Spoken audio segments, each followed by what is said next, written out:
Berkah dalam, Pak D. Berkah Pak dalam, D, Pak saya RT tambahkan lagi. satu. Ya. Ya, Pak D, saya tambahkan satu ya. Boleh. Ya, Pak Bom Bom juga itu, Pak, melarang seorang murtad yang dari Kristen kemudian untuk kembali lagi loh, Pak, ke dalam gereja. Betul itu, betul. Saya kelupaan itu. Ya, Tadi itu saya parah, sudah, Pak. iya sudah saya sampaikan di tempatnya si Sang Dedater, tapi di sini saya ketinggalan. Parah itu, melebihi Tuhan Parah. Yesus. Betul. Tuhan Yesus saja menggembalakan 100 domba, yang satu terjerembab, yang 99 ditinggal. Yang terjerembab itu yang diselamatkan. Ini salah fatal banget ini.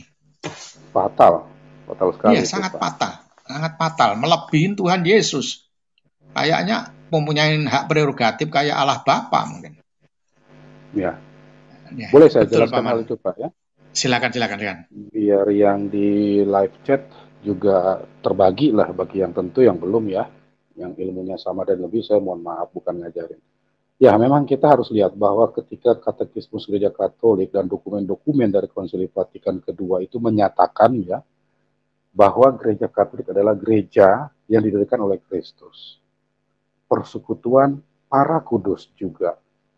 Ya, dengan itulah maka saluran berkat dari Allah yang sudah ditetapkan itu tadi dapat tersalurkan. Nah, sakramen atau berkat-berkat inilah yang memperbaharui jiwa kita sehingga layak ya. Itu nanti akan lari kaitannya sedikit kita simpangkan ke purgatori, kematian dan sebagainya. Nah, mari kita lihat ketika gereja mempunyai sakramen tobat, bukankah kita diundang untuk bertobat ketika ke gereja? Nah, ini ada konsep dari Pak Bom Bom bahwa seorang yang murtad kemudian balik lagi itu katanya tidak diizinkan kembali ke gerejanya, ditolak saja katanya. Lah, kita ini berarti menghakimi orang itu melebihi dari keinginan Allah sendiri, keinginan Kristus sendiri, agar setiap kita masuk ke dalam tubuhnya yang mistik, gerejanya itu. Nah, ini yang jelas ya, kita bedakan dalam konsep. Orang itu sudah jelas sekali mengusung bukan gereja, hanya iman, hanya Yesus, tapi keliru. Ya, kita menerapkan gereja selalu yang menjadi dasarnya. Karena itulah memang yang ditetapkan Kristus sejak semula. Dari gerejalah semua itu nanti. Maka tidak salah gereja Katolik mengatakan bahwa keinginan Kristus kita bersatu di dalam gerejanya. Lalu kemudian gereja juga menetapkan begitu bahwa seseorang yang tidak layak itu dijadikan layak melalui berkat-berkat Kristus yang dialirkan melalui gereja. Nah, itu konsepnya. Jangan mendengar pihak lain yang keliru. Nah, para penonton silakan kalau mau pesiar begitu ke channel-channel lain mendengar bagaimana mereka sedang demonstrasi ya, akrobat gitu, boleh-boleh aja.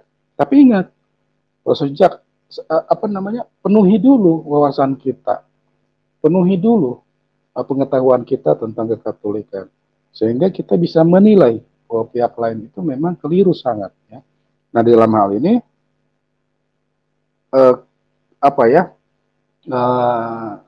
oke lah kita sedikit berbagi hal ini ya di situasi ini malam ini, agar siapapun dia di pihak denominasi yang mengetahui hal ini, coba kembali lagi gali dari apa yang dikatakan katekismusnya. Jika hal ini memang tidak ada, Anda sudah di posisi yang rawan.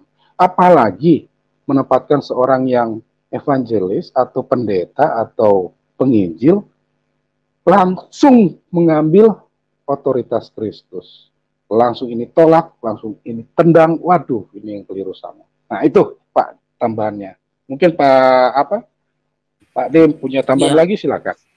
Atau Pak D, silakan Paman. Paman Suto, masih diberi waktu Paman. Silakan. Jadi memang menyampaikan kabar gembira dan hukum cinta kasih itu ya, kadang kita seperti gajah diblangkonin. Bisa kojah tapi susah untuk menjalaninya. Jelaskan dulu Pak, gimana gajah pakai belangkon Pak? Gajah diblangkonin, bisa kojah tapi tidak bisa ngelakoni. Jadi iya, oke. Bisa berbicara, tapi untuk menjalaninya susah untuk menepatinya itu. Itu apa ya? Satir Jawa itu. Jadi gampang mengucapkan, tapi begitu apa yang diucapkan itu keliru, sulit untuk mengakui. Padahal itu jejak digital itu sangat kejam loh. Ya, di tempat dia mungkin bisa di take down. Tapi kan channel lain banyak yang download. Suatu saat akan bisa diupload oleh channel lain dan dipotong. Sebelum terlambat lebih bagus minta maaf. Minta maaf itu jalan keluarnya. Karena kalau kita sudah menyampaikan permintaan maaf secara terbuka, itu kita sudah terlepas dari belenggu penjara yang mengikat kita di dalam dunia ini. Seperti kita sewaktu minta penitensi setiap mau Paskah maupun mau Natal, begitu kita sudah mendapat asolusi kita jalankan, doa atau apa yang disampaikan oleh Romo, selesai kita menjalani asolusi, plong, kayak tidak ada beban sama sekali. Karena kita dikasih jalan keluar oleh Romo, apa yang kita sampaikan melalui penitensi kita. Suaranya putus-putus. Nah, cuma untuk jadi lebih bagus kita mengaku, minta maaf secara terbuka, paling menggunakan waktu 1 menit cukup. Begitu kita sudah meminta maaf, nah itu, karena itu kan ritual kebiasaan kalau tidak pernah dialanin memang sangat berat melakukan hal yang pertama. Itu sulit, sangat sulit. Tapi kalau kita sudah biasa bahwa kita itu tempatnya orang yang berdosa, jadi saya pernah nanyakan kepada Romo, kenapa kita ini berdosa? Sudah minta maaf, minta penitensi, dapat asolusi dari Romo. Besoknya lagi secara kita nggak sadar melakukan perbuatan lagi. Jatuh lagi Romo. Ya itu kan sama dengan kita makan. Habis makan kita lapar lagi. Jadi makanya itu kita harus menyiapkan diri kita untuk meminta maaf itu sering-sering mungkin, minimal 2 kali dalam 1 tahun. Itu yang disampaikan Romo. Nah, tapi kalau saudara kita kan sudah tidak ada. Sudah tidak ada kan? 7 sakramen tinggal 2. Sakramen pengakuan dosa dia ada.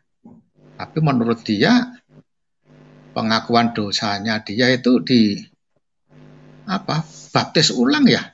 Baptis selam lagi ya. Nah, kan ya kalau memang caranya begitu ya lakukan sesuai ajaran yang dia imani, agar kita bisa terbebas dari belenggu terpenjara dari dosa.